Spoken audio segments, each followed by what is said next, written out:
Episode की शुरुआत में कोइजुमी को दिखाते हैं जो मन में कहती है नकाओ की जानकारी के अनुसार ओतानी मुझे गर्लफ्रेंड के रूप में देके उसके चांसेस। तभी एक फ्लैशबैक का सीन दिखाया जाता है जहाँ पर ओतानी नकाओ को कह रहा होता है मुझे नहीं पता। तभी कोइजुमी मन में कहती है ऐसे हैं। कोइजुमी आगे कहती है उसका क्या मतलब है मुझे नहीं पता। उसके बाद कोइजुमी को ठंड लगती है और वो क्लास में आ जाती है जहाँ पर ओतानी उसे अपनी चोट का निशान दिखाता है जो कोइजुमी ने उसे डब्बा मारकर दी थी और वो निशान एक सप्ताह बाद तक भी नहीं हटा था। लेकिन कोइजुमी ऐसे दिखाती है मानो उसको इससे कोई फर्क नहीं पड़ता, जो देखकर ओतानी कहता है क्या तुम सच में ऐसे बिहेव करती रहोगी? तुम्हें असोल्ट के रूप में गिरफ्तार भी किया जा सकता है। कोइजुमी कहती है कि उसे वो बात समझ नहीं आई। ओतानी कहता है पगलैट कहीं की, मैं ही हूँ जो समझ नहीं पाया। क्या ये कोई ढंग है किसी को होममेड चॉकलेट देने का? कोइजुमी कहती है वो सब इसलिए हुआ क्योंकि तुमने कुछ मूर्खतापूर्ण चीज़ें कही थी। ओतानी कहता है तुम्हारा क्या मतलब है मूर्खतापूर्ण?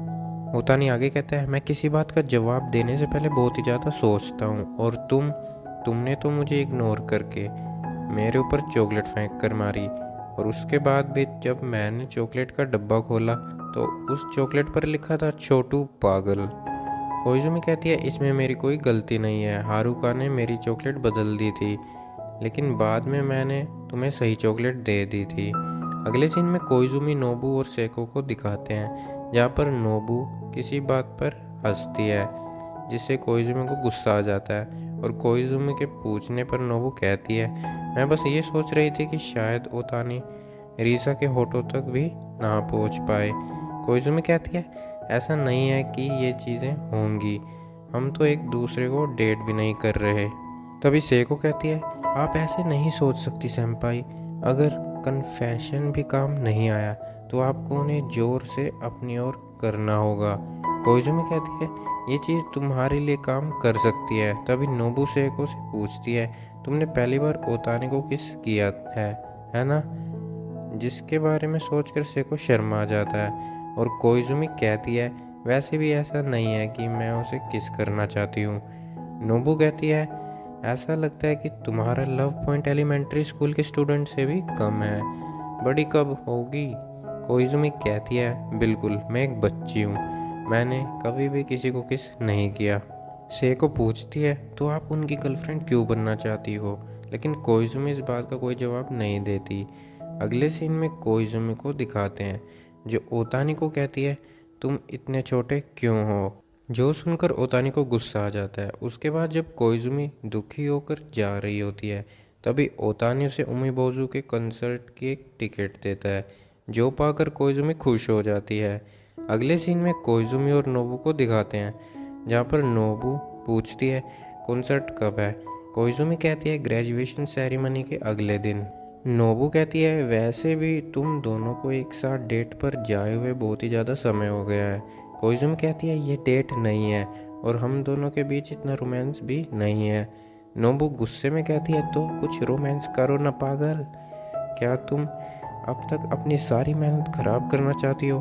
तुम्हारा गोल एक किसेबल गर्ल होना है। अगले सीन में कोइजुमी को दिखाते हैं जहाँ उसे पता चलता है कि ओतानी एब्सेंट है क्योंकि उसे कोल्ड हो गया है। तभी वहाँ पर नोबू भी आ जाती है और कहती है क्यों ना तुम उसके घर जाकर उससे मिलकर आओ, तुम उसकी कमज़ोर अवस्था में उसके साथ अच्छा बिहेव करना तो इससे एक अच्छा इम्प्रेशन जाएगा।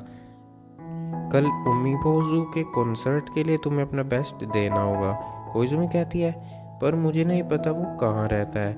नोबू कहती है जो भी तुम जानना चाहती हो वो सब हम तुम्हें बताएंगे और तुम वो चीज़ें भी कर सकती हो जिससे तुम्हें भी कोल्ड हो जाए। कोइजुमी कहती है ये तुम क्या कह रही हो?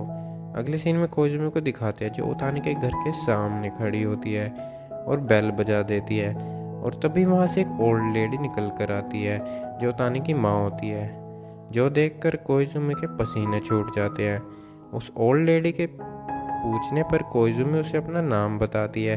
वो ओतानी की क्लासमेट है और उसका नाम कोइजुमी है। कोइजुमी आगे कहती है कि वो आज स्कूल नहीं आया, तो मैं उससे मिलने आई हूँ और उसका रिपोर्ट कार्ड भी लाई हूँ। तभी ओतानी की मोम की बेटी भी आ जाती है और वो दोनों कोइजुमी से पूछते हैं, क्या तुम आचान की गर्लफ्रेंड हो?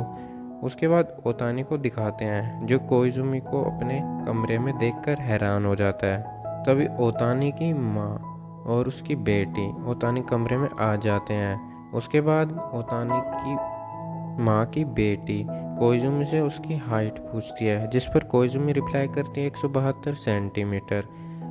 कोइजुमी की माँ कहती है, तुम तो इससे छोटे हो आचान, और ये कहकर वो ओतानी को छेड़ने लगती है, जिस पर ओतानी चिल्लाकर उन दोनों को अपने कमरे से बाहर जाने के लिए कहता है, जहाँ पर ओतानी की माँ कहती है, तुम्हारी माँ तुम्हारे चिल्लाने से नहीं डरती। उसके बाद ओतानी की बहन कहती है, तुम उसे किस भी नहीं कर पाओगे। ओतानी कहता है, मैं किस करूँगा भी क्यों। वो दोनों एक साथ कहती हैं, वो तुम्हारी गर्लफ्रेंड है ना। ओतानी कहता है, नहीं, जो सुनकर कोइजुमी का रंग उड़ जाता है। तभी कोइजुमी की नज़र केक पर जाती है, जो देखकर कोइजुमी ओतानी से पूछती है, ओतानी, क्या तुम्हारा आज जन्मदिन है? ओतानी कहता है, हाँ, कम से कम तुम्हें तो ये बात पता होनी चाहिए, जिस लड़के से तुम प्यार करती हो। जो सुनकर कोइजुमी को एक और झटका लगता है।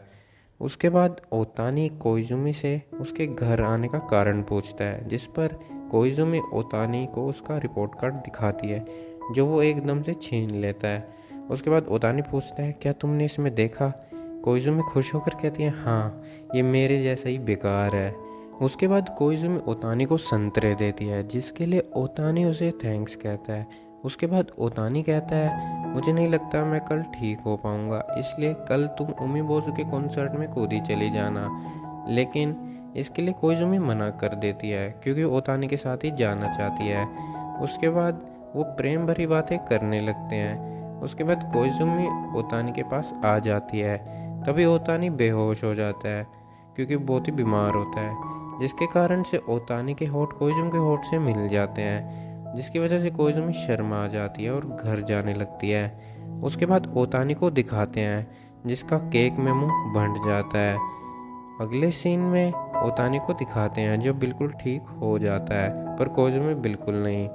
जब कोइजुमी को ओतानी से पता चलता है कि उसे संतरे वाली बात के बाद का कुछ भी याद नहीं, तो कोइजुमी को उस पर गुस्सा आता है और वो ओतानी को बहुत ही मारती है। और इसी के साथ ये एपिसोड यहीं पे ख़त्म हो जाता है।